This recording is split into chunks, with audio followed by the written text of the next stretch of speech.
Kamusta mga kaboxing? This is Boy Kalawang TV. So kulang-kulang 3 linggo na lang po mga idol. Muling sasabak na naman po si former WBA at IBF World Super Bantamweight Champion Marlon The Nightmare Tapales sa ibabaw ng lona upang harapin po nito ang matigas na Indonesian boxer na si John Jet sa darating na buwan ng April 14 sa bansang Cambodia.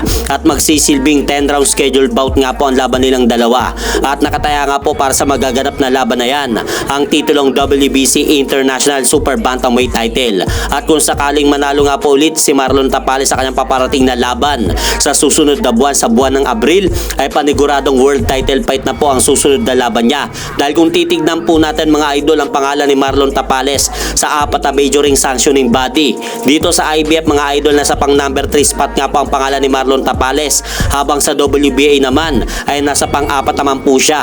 At sa WBC, eto mga idol, medyo malapit-lapit po sa katotohanan dito si Marlon Tapales dahil nasa number 2 spot nga po ang pangalan niya, habang nasa number 1 spot naman po ang makakalaban sana ni Naoya Inoue na undefeated Mexican boxer na si Alan David Picasso, pero napalitan po yan ng makakalaban niya na Amerikanong boksingero na si Ramon Cardenas.